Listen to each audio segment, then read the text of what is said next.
पद्य भाग को अगर आपको समझना है तो उसके कठिन शब्दार्थ आपको आने चाहिए। तो सबसे पहले मैं विद्यापति के कठिन शब्दार्थ इस पद्य में आए हुए जो पाठ में आए हुए जो कठिन शब्दार्थ है वो लूंगा। सामने बोर्ड पे लिखे हुए हैं। विद्यापति को मैथिल कोकिल कहा जाता है। उनका जो परिवेश है मिथिला के आस पड़ोस में उनका जो जन्म हुआ था, तो इसीलिए कवि का जो परिवेश होता है उस पर उसका प्रभाव पड़ता है। और उसी को ध्यान में रखते हुए अगर हम कहें कि कवि की जो भाषा है, इसकी विद्यापति की जो पदावली है बहुत ही प्रसिद्ध उनकी पदावली, तो इसकी भाषा मैथिली भाषा है। इसमें राधा का जो श्रृंगार है, वियोग श्रृंगार है, उस वियोग श्रृंगार का वर्णन हुआ है। राधा अपनी सखी से श्री कृष्ण तक संदेश पहुंचाने की बात कहती है और अपनी दारुण व्यथा, अपनी पीड़ा व्यक्त करती है। जिस तरह से मीरा का काव्य श्रृंगार रस से ओतप्रोत है क्योंकि वो भगवान श्री कृष्ण के वियोग में व्यतीत है, ठीक उसी प्रकार जो विद्यापति उनके काव्य में भी विरह जन्य पीड़ा का वर्णन है, इसलिए इसमें वियोग श्रृंगार रस का प्रयोग हुआ है। गुण की बात की जाए तो जिस तरह से मीरा का काव्य माधुरी गुण से ओतप्रोत है, ठीक उसी तरह से विद्यापति का काव्य भी, विद्यापति की पदावली भी वियोग श्रृंगार रस से ओतप्रोत है। रस की बात की जाए तो इसमें वियोग श्रृंगार रस का प्रयोग हुआ है। गुण की बात की जाए तो माधुरी गुण, और भाषा की बात की जाए तो मैथिली भाषा का इसमें प्रयोग हुआ है। प्रस्तुत जो प्रसंग है विद्यापति की विद्यापति की पदावली है उसमें से लिया गया है। अब कठिन शब्दार्थ की बात की तो कठिन शब्दार्थ में मैं यहाँ लेता हूँ के कौन पतिया पत्रिका ले जाएत। ले जाएत का मतलब होता है ले जाएगा, एक श्री अकेला, अनकर दूसरों का, जर्ग संसार को कहते पत्याय विश्वास, मधुपुर कहते मथुरा को, ले लिया, धनी राधा, धनी का मतलब धन होता है, स्त्री को भी धन कहा जाता है और यहाँ धनी राधा को कहा गया है। आओथ आएंगे यही इस मन भावन श्री कृष्ण, मन भावन का मतलब श्री कृष्ण मन को भाने वाले। तो इसका हम सलाद करते हैं। के पतिया ले जाए तेरे मोरा पियतम पास। राधा अपनी सखी को कृष्ण वियोग में व्यथित अपनी जो पीड़ा है अपनी सखी को कहती है। हम जानते हैं कि जब व्यक्ति के मन में पीड़ा होती है तो उस पीड़ा की व्यक्ति वह किसी न किसी के सम्मुख करता है, और राधा भी श्री कृष्ण के वियोग में व्यथित है और उसी व्यथ्या उसी पीड़ा को वह अपनी जो सखी उस सखी के सम्मुख प्रस्तुत करती है। तो व्यक्ति अपने मन की पीड़ा को किसी न किसी के माध्यम से व्यक्त करता है, और यहाँ राधा जो है अपनी सखी के माध्यम से अपनी पीड़ा व्यक्त करती है और राधा श्री कृष्ण के वियोग में व्यथित है। तो हम इसका सलाद करते हैं। के पतिया ले जाए तेरे मोरा प्रियतम पास। के पतिया ले जाए तेरे, राधा कहती है कि हे सखी, मेरी ये जो पत्रिका है मेरे प्रियतम के पास में कौन ले जाए, कौन पहुंचाए। मेरी जो पीड़ा है उस पीड़ा की जो पत्रिका है कौन लेकर जाएगा, यानी अपनी जो पीड़ा है श्री कृष्ण के वियोग की जो पीड़ा है उस पीड़ा की व्यक्ति करते हो। ये नहीं सहे असहे दुख रे भेल सावन मास। हे सखी, श्रावण का महीना है। राधा कहती है अपनी सखी से कि हे सखी, सावन का महीना है और इस सावन के महीने में मेरा जो हृदय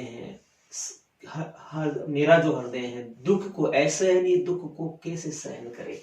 वह अपनी मन की व्यथा, अपनी मन की पीड़ा अपनी सखी से कहती है कि सावन का जो महीना है, श्रावण के महीने में क्या होता है, श्रावण के महीने में घनघोर घटाएं आकाश में छा जाती है और रिमझिम बारिश होती है, मोर पपैये बोलते हैं। तो उसमें जो एक विरहिणी होती है, उस विरहिणी की जो विरह है और भी अधिक उसे संतप्त करता है। तो वो जो राधा है वो राधा कहती है कि श्रावण का महीना है और इस श्रावण के महीने में मैं उस प्रीतम की वियोग को कैसे सहन करूं, यानी वो अपनी विरह वेदना को व्यक्त करती है। एक सरी भवन पिया बिनु रे मोही रहलो न जाए। हे सखी, एक सरी भवन, ये जो अकेला भवन है, पिया के बिना, श्री कृष्ण के बिना, रे मोही मुझसे रहलो न जाए, रहा नहीं जाता है इस भवन में। पर भगवान कृष्ण के बिना ये जो गोकुल है, इस गोकुल में भगवान श्री कृष्ण के बिना मुझसे अकेला रहा नहीं जाता, अर्थात मैं भगवान श्री कृष्ण के वियोग में व्यथित हूँ और उस पीड़ा में व्यथित हूँ। सखी अनकन दुख दारुण रे जग के पति आए। हे सखी, जग ने संसार विश्वास कैसे करे। अनकर दुख दारुण रे, अनकर दूसरों के दुख को ये संसार कैसे समझे, अर्थात मेरी पीड़ा को इस संसार में समझने वाला कोई नहीं है। सखी अनकर दूसरों के दुख को, दारुण दुख को जगत के लोग कैसे समझे, कैसे उस पर विश्वास करें। मोर मन हरि हर ले गए, मेरा मन तो हरि भगवान श्री कृष्ण हर कर ले गए हैं। गेल रे अपनो मन गेल, अपने मन के साथ ही मेरा मन श्री कृष्ण ले गए हैं। हे सखी, मोर मन हरि हर ले, मेरा मन हरि हर कर ले गए। गेल रे अपनो मन गेल, अपने मन के साथ ही ले गए हैं। गोकुल तजी मधुकर बस रे, कन अब जस ले। हे सखी, गोकुल को छोड़कर मधुपर यानी मथुरा बस गए हैं। कौन? श्री कृष्ण। रे कन अब जस ले लू, वो क्यों अबजस लेना चाहते हैं? श्री कृष्ण गोकुल को छोड़कर मथुरा में बस गए हैं, तो वो क्यों अबजस लेना चाहते हैं?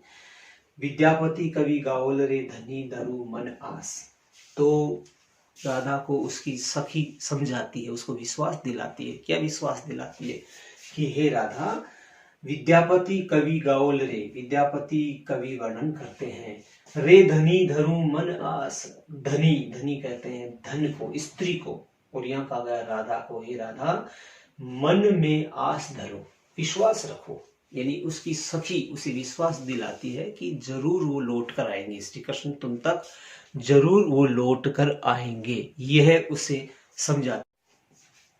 तो विद्यापति कहते हैं कि रे धनी धरु मन आस, हे राधा, अपने मन में तुम आस धारण करो, धैर्य धारण करो।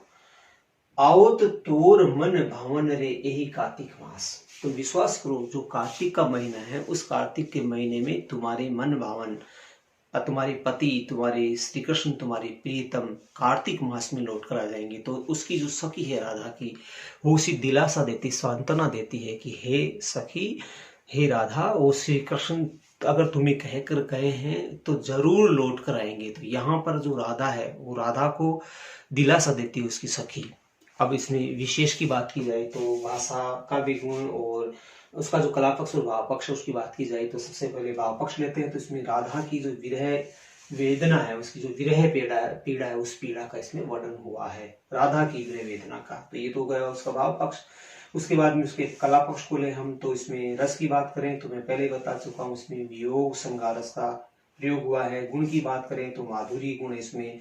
भाषा की बात करें तो इसमें मैथिली भाषा आई है, और ये इंपॉर्टेंट बात है, कोमल कांत मधुर पदावली है। जैसे मीरा की पदावली कोमल कांत मधुर पदावली है, ठीक उसी तरह से मैथिली का जो विद्यापति पदावली है, वह भी कोमल कांत पदावली से युक्त है।